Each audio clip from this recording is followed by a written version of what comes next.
on the Young Turks coverage of the first presidential debate between Donald Trump and Joe Biden. The folks at shoptyt.com are amazing. They already have a shirt that says, "Will you shut up, man?" That's a line that Joe Biden had in the debate. And if you use the code BUHBYE, that's BUHBYE, you actually get 15% off of any activist apparel. So resist, vote. There's a ton of voting shirts, anti-Trump shirts, and we got a lot of anti-Trump shirts. So go to shoptyt.com. I love that they were that quick with the shirt. So check that out. By the way, twostrongcoffee.com/TYT. It gives to progressive causes. If you buy 2 or more bags, it helps Just Democrats, Rebellion PAC, Wolf PAC, and TYT. And it's organic, it's fair trade. So check that out. twostrongcoffee.com/TYT. So now you guys have an awesome number of comments. We've got to get to so many things. A bucket of pearl clutching squirrels said, "Cenk, this is about my prediction." So I said in the middle of the debate, even though Trump is the biggest bully I've ever seen in any debate, he makes me look like a wilting flower. If you saw my debate in my congressional race, I was not a wilting flower. I came in very aggressive, but Trump was so over the top, it was ridiculous. But I said, nonetheless, my prediction is the Republicans will come out and go, "Can you believe Joe Biden said shut up? He was so rude in this debate." Because they have no shame. They have no sense of hypocrisy. They don't care. And a bucket of pearl clutching squirrels, one of our members, says, "Cenk, the right is already pearl clutching about Biden telling Trump to shut up." Of course. I can't emphasize enough how little the Democratic Party should care about what right-wing smear merchants have to say, right? Like, just be strong and you guys. Trump is a target-rich environment. I don't care what his goons have to say about Biden's rhetoric or anything he had to say about Trump being too mean. Are you kidding me? You know what I would? As soon as Trump goons start accusing me of being rude or mean or uncivil, whatever, during the debate, I just start making fun of them. "Oh, did I hurt Trump's feelings? Did I hurt your feelings? Oh, do you need a safe space? Oh, make fun of them because they should be made fun of. Period. Laugh at them." Like the fact that Biden has allowed right-wingers to push him to the right and make right-wing talking points. You know what they agreed on? The one thing they agreed on during that whole debate? How the police should be funded more. Yep. What are you doing, Biden? Yeah, it's pathetic. It's pathetic. No, you're 1,000,000,000% right, because everyone in Washington teaches civility almost as a religion. And there's a reason why they do that. Because if you're in favor of the status quo, as they all are, well, civility is perfect. You'll never get rid of the status quo if everyone is civil and polite and never goes to actually do change. So it's become a religion for them. So they're like, "Oh, if Trump yells at you or the Republicans lie about you, just say that's unfair," and then shrink away. No. You fight back in all the ways that Anna described, I described earlier. I guarantee you that the folks on cable news are tut-tutting Trump now, but probably barely saying anything negative about Biden, who had 1,000 opportunities to hit back, and I wish he had. John, I don't know if you've got updates on that, so I'm curious if you saw the media reactions or panels on cable. Okay, so. Yeah, oh man, there's a lot to talk about. Also, as Marissa, the producer, pointed out, kudos to Shop TYT for getting that shirt up so fast. TDR has been waiting 2 years. Anyway. Damn, calling him out live on air. That's what I'd like to see with Biden. We've only been around for 2 years, 2 whole years. Anyway, we haven't gotten one. Anyway, okay, so in terms of reaction, let's see. I've got Sean Hannity, he's a newsman. So he hailed gladiator, warrior, fighter Trump. All 3 of those things. He's not one of those things. He's a gladiator, warrior fighter. taunted cranky Biden, saying maybe it's past his bedtime, he needs his nap. Because all of them have to pretend that what Trump did is totally, no, that makes sense. That's what you want in charge. You want that guy to have the nuclear codes. They've had their tongue on the boot so long they can't even taste the leather anymore. That's just what reality tastes like. And so that's what they're saying. Now, a more interesting and perhaps more important response was from some of the undecided voters in Frank Luntz's focus group. So he asked them to give positive and negative reactions to the two candidates. For Trump, some of the words that were provided were arrogant, un-American, and I swear to God, crackhead. So for Biden, they list better than expected, which, yeah, they've been spending 6 months implying that Joe Biden's brains are cheese. No, Biden's old, he's a bit slow. It's really frustrating, but he hasn't lost his mind like the crackhead has. Anyway, more professional, restraint and compassion, predictable, coherent leader. The negative ones for Biden were things like predictable, politician, evasive, things like that. But for Trump, they were literally things like a-hole, crackhead, and things like that. And someone said, there was a follow-up question. One of them, it was, aren't those serious accusations? And the undecided voter said, well, if the shoe fits, the clown shoe. Yeah, no, John, that's really important. Because look, we can't lose sight like the mainstream media does of the fact that we all have our own perspective and we're all in our own bubbles. So from a progressive perspective, we always want Democrats to fight harder and we always want them to make their point aggressively about why the Republicans are wrong, because we're so frustrated. For 40 years, Democrats have sat on their hands. But that focus group confirms what we said at the beginning of the coverage, which is, no, for real Americans, they're not used to this level of nuclear clown show that Donald Trump puts on. And we cover it exhaustively every day. So we knew what Trump was gonna do. We knew what Trump was gonna do, apparently way better than Biden did. But remember, a lot of people watching a presidential debate do not see everything that Trump does. They might see the big ones, the huge gaffes like injecting bleach into you, and they might see the taxes story, but they're really not, they probably don't even know the details of the taxes story. So I'll tell you who lost the debate. The guy who was considered a crackhead by enough people for that word to stand out in a focus group. Holy cow, I've never seen that. So Biden, I think, had a super low bar. You just got to prove that your brain, as John put it, your brain is not cheese, and then let the maniac be the crackhead that he is. So hence, there's no question, Frank Luntz is the top Republican pollster. Given that, given the CBS poll, given our reaction, there's no question Biden won, but it was almost a win by default, which is, by the way, Democratic Party 101. Let the Republicans be monsters and cross your fingers and hope that the American people can see it without us making our case. So we do have one other poll result. It's from the CBS News, but it's a different sort of response to give us a little bit more of an idea potentially of how people are interpreting what we just saw. This is apparently from battleground states. That's what they're saying, at least. They don't define that any better than that. But asked based on this debate what it made you think of the different candidates. The percentage that it made them think better of the candidate. For Joe Biden, it was 38%. For Donald Trump, it was 24%. Worse of him was 32% for Joe Biden, 42% for Donald Trump, and no change was 30% for Biden, 34% for Trump. So in terms of affecting their overall impression of the candidates, it's swinging in a bad direction for Donald Trump there, obviously. Yes. So look, another mistake by Biden, which goes along the lines of what we were just talking about in him not being aggressive enough, is New York Times drops this nuclear level report on how Trump did tax evasion and is broke. They spent 1 minute on it.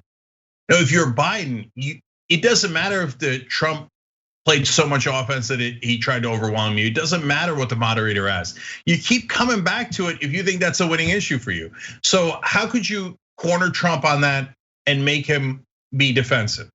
Easy. You go, look, New York Times says that you deducted gigantic losses. So there's one of two possibilities.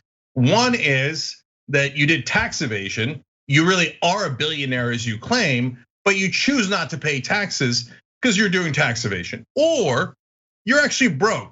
So which one is it? And no, I'm a billionaire, but I don't pay taxes because I'm smart, right? No, there is no billionaire that doesn't get to pay taxes because they're smart. That's called tax evasion. So are you admitting to tax evasion? No, I'm not gonna do that. Oh, no. Okay, then so you're saying you did lose all that money. My God, how did you lose $400 million twice, 2 different times? Are you the worst businessman in American history? You changed the framing completely from smart. Trump's only advantage, the only thing that he scores better in polling than Biden on is the economy, partly based on his image from back in the Apprentice days, when the head of CNN, who at the time was the head of NBC, Jeff Zucker, built him up to something he wasn't. NBC knew he was dead broke, and he played a rich man on TV. So hit him with that. Nothing, 0 on that from Biden tonight. So it's hard not to get frustrated with that. So at the end of the day, Biden winds up with a default victory, but we're taking chances with the Republic. The next time we go up against a Republican, we've got to have someone who can actually fight back. I just want to know, look, debating, yes, part of it is about substance, but a lot of it is about strategy and really figuring out what your opponent's Achilles heel is.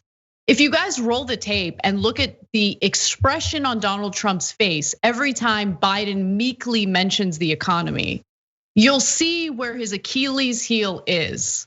If Biden just focused on that one issue and like really hit hard, I think that first of all, like Trump doesn't know how to respond to it. Like, I don't know if you guys noticed that. Like every time Biden would even like in a very minor way mention the state of the economy, I wouldn't look at his face. I would look at Trump's face because I wanted to see how he was reacting to it. He gets super uncomfortable, man, because that's the thing that he's been hinging on, like focusing on in order to make his case for reelection. But we all know that the stock market is not representative of the real economy. We know that the vast majority of ordinary Americans right now are struggling. They were struggling before the pandemic. Again, nearly 50% of Americans can't afford a $400 emergency. That's before the pandemic. And now, after the pandemic, the number is much higher. Like, just go after him on that over and over and over again. Watch him squirm, right? And let us enjoy it. But I don't know, I just, look, I'm just gonna keep it real. We're dealing with 2 insanely old white men, okay? And they don't have energy, neither one of them do. Trump is like hopped up on something. He's like sweaty all over. He's got like sweat dripping down his upper lip. Biden is like falling asleep while he should be like going for the jugular. It's just incredibly disappointing because the future of this country lays in the hands of these 2 individuals, depending on who wins. And it's terrifying, absolutely terrifying. And you're right, Cenk, the more I think about it, obviously I've been furious and angry with how the primaries went down.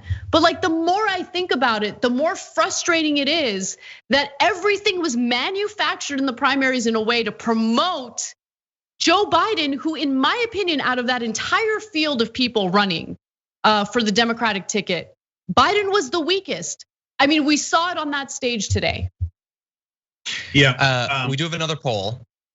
If you want an overall let's go to the poll. Then I want to go to you guys, and then we've got to get to some important topics, including some of the things I promised you, like Biden actually did have 1 or 2 good lines, and we've got to talk about the consequences of Biden disowning the left. So, but John, go ahead. What's the poll? Yeah.